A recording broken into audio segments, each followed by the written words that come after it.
Good afternoon. I am Dr. Lois Rosado, and I have a cheering squad, and I chair the Greenbelt Black History and Culture Committee.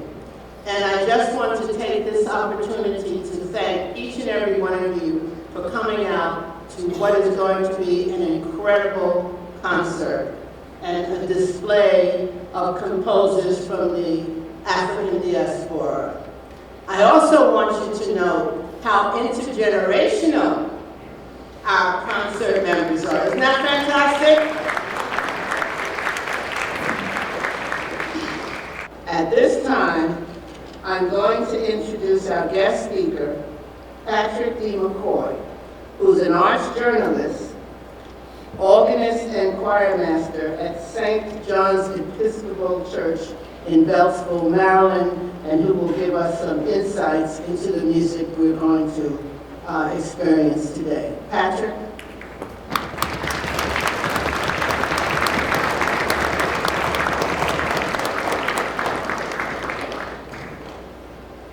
Good afternoon. I'm absolutely delighted to be here to celebrate with you the music of the African Diaspora. And the music that you will hear this afternoon are by composers who most recently came into their rightful prominence. Born in London, Samuel Coleridge Taylor earned a reputation as a composer and made 3 tours of the United States in 1904, in 1906, and 1910. His music came to the attention of other famed English composers of the time, including Sir Charles Villiers Stanford and Sir Edward Elgar. Chevalier St. George's, now he's prematurely and erroneously referred to as the Black Mozart. Let me just correct that. He came before Mozart. Mozart was learning some stuff from him, so I'm going to get that out there, okay? All right. So not only was he an extraordinary composer, but he was an accomplished violinist, athlete, and fencer. St. George's was considered the first composer of African descent to receive widespread acclaim in Europe. He wrote violin concertos, contrapunts, string quartets, and symphonies, and perhaps his most famous opera is called The Anonymous Lover. Florence Price, where would we be without a strong Black woman? Okay? Florence Price is considered the first African-American woman composer to have a work premiered or performed by a major orchestra. She composed over 300 works, including 4 symphonies, concertos, choral works, and chamber works. One of her most notable works is called Adoration, which was originally written for organ. I'm an organist, so it jumps out. But has enjoyed popularity as an arrangement for solo violin and strings. Perhaps the youngest of the composers on this program, and I say that lovingly because I graduated from high school in 1995, and the composer Greg Mason was born in 1996. Well, based in Dallas, Texas, Mr. Mason has been praised as one of the most sought-after composers in the country. His orchestral music has been commissioned and performed by over 170 leading orchestra. He is the recipient of numerous awards for his compositions. Jeff Eldridge describes his Symphony No. 5, Harmonia, which you will hear today, is the result of a long gestation period, which is, in this instance, was spent devising the form of the composition. Set in 3 movements, it is a journey that takes us through contemplation, jubilation, and remembrance. I hope that you leave this concert today with a newfound joy and perhaps discover a new breadth of the Black concert experience that explore their roots in the African diaspora. Thank you so much, and enjoy the concert.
words. I didn't realize it was Michael. Just a couple of words to add to what was already said. Samuel Coleridge Taylor's dates are, I see, 1875 with a question mark, so we'll leave that at that. And this information is from an organization called Black Lives in Music, based in the UK, from an article by journalist Elizabeth Samuels. But 1875 to 1912, he was called in his time the African Mahler, after Gustav Mahler. So he was held in very high esteem. He was born in London, and his father was a doctor from Sierra Leone, and his father had to return to Sierra Leone, and his mother was an English woman, and so he was raised by his mom.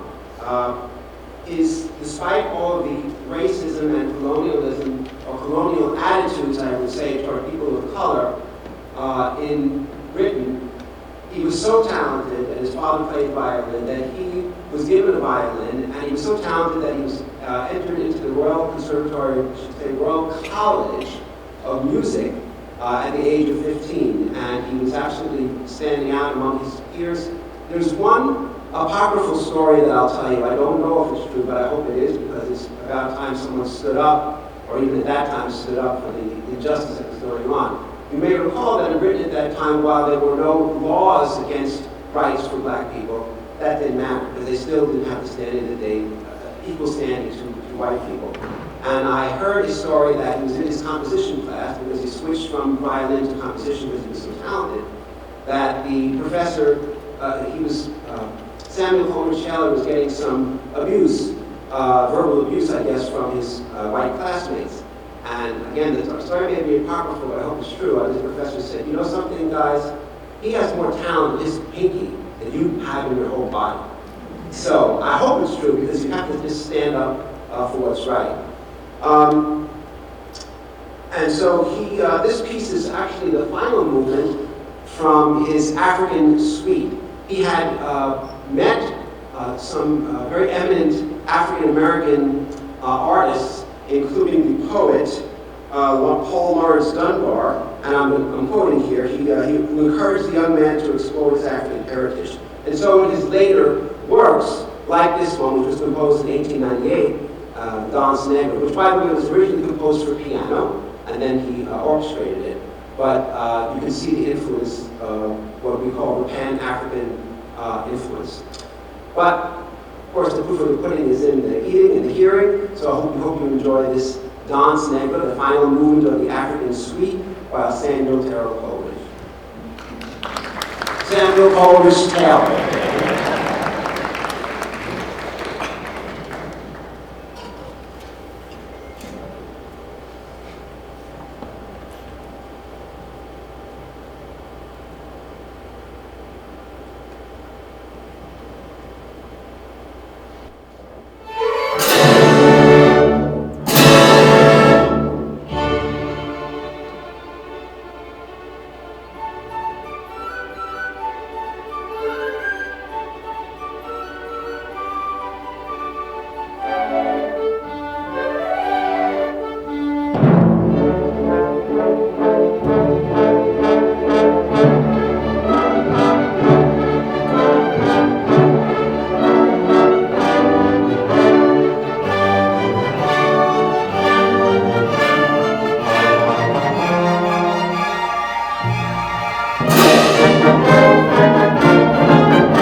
maybe some non-Greenbelters, but hopefully mostly Greenbelters.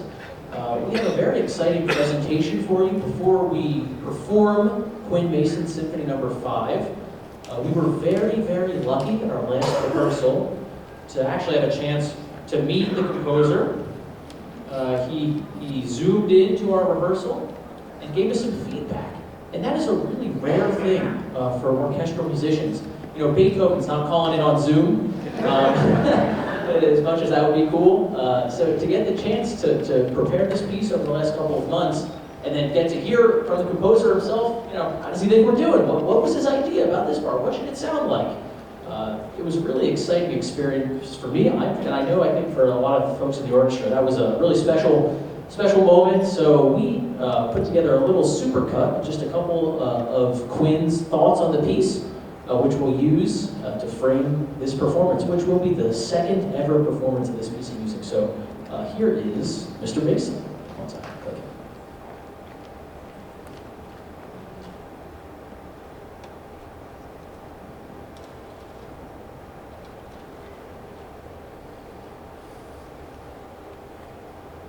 And you know, when you think of a Fifth Symphony, I mean, there are countless examples of what a Fifth Symphony can be. Like the Beethoven Fifth Symphony can be, or is, a piece that is very determined. It's a piece that is very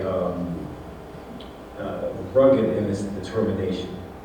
And you know, and then you have something like the Tchaikovsky Fifth, which is like tragic at first, but then it triumphs. And then, of course, the Vaughan-Williams Fifth, which is very tranquil.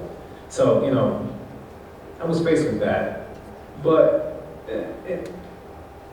I'd like to utilize my symphonies as a medium of kind of inner reflection. And I like to kind of pour myself out into these pieces. So, I mean, with the Fifth Symphony, you can kind of tell that there is a bit of a personal meaning there. And I told my mentor when he commissioned this piece, it was something that I really needed to write. And I said during the program, though, I said it's a piece that takes us on a journey of contemplation, jubilation, and remembrance. It's an interesting movement. You know the tempo marking I've written here, lively but still solemn in spirit. So it's kind of like these moments of joyous outbursts, but you have this kind of almost contemplative, still kind of introspective sections where there's a lyrical theme and still kind of feels serious in nature. So really, if you can make a big contrast between how you're playing the loud, joyous sections, so really those are where you can just kind of play out in ecstasy, because that and contrast that very much with the softer sections, which are kind of it's like you're having fun, but in the back of your mind, you still have this like, oh, but there's still real life, isn't there? The entire piece kind of developed itself from this movement. And I can tell by the way you all were playing it that you kept in mind some of the kind of structural things, but also what I kind of told you about the dynamic contrast in the previous meeting. And I noticed that, you know, when the recapitulation occurs, when we get a recap of the first movement right there at 62, we feel like we really arrived. I think we should earn that though. Leading up to 62, it should all feel like one giant build-up. Even right there at 54, we're not quite there yet. We're not quite there yet until we arrive at 62. So this is another movement where patience is absolutely key. This particular movement is without a program. It just says Emmy Moore in 2020, and it's not dedicated to a specific event because so much happened that year. It's not dedicated to a single person because we lost so many people that year. It's really up to the listener to reflect back on that time in that year via the title, via the music. So it's really open.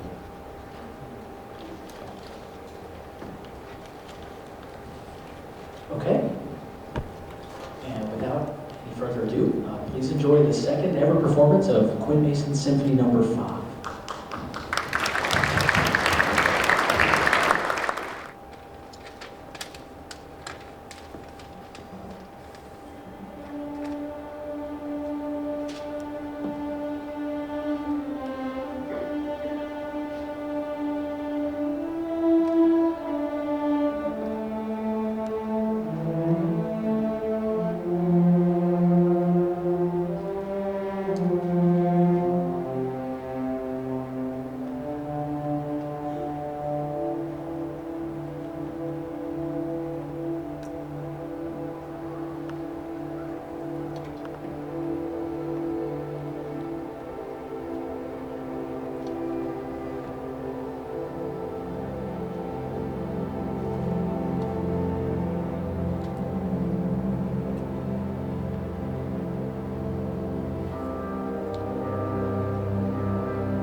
as I was saying, we've come to the penultimate number.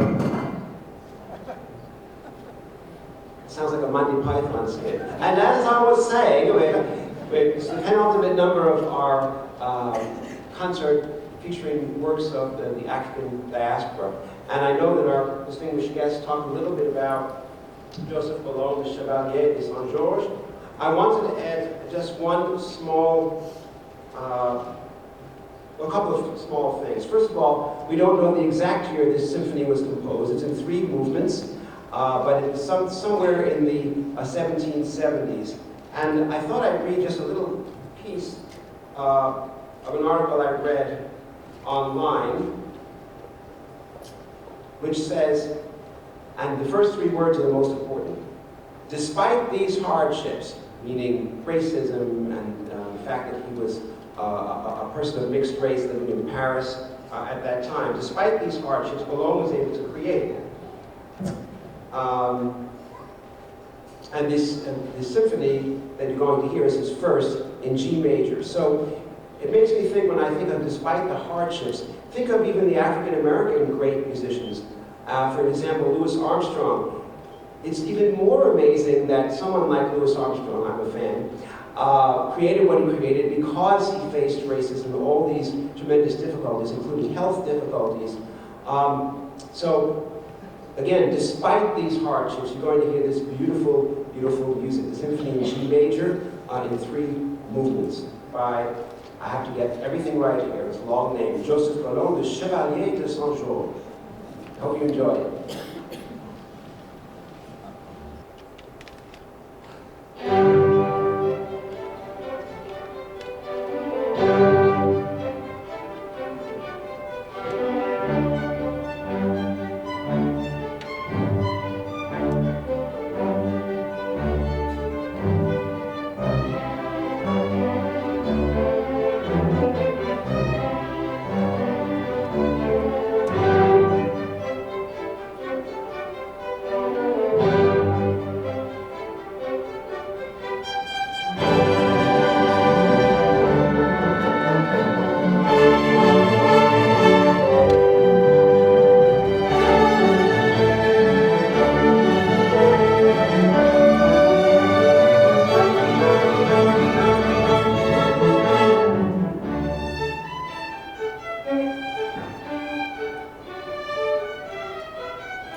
Thank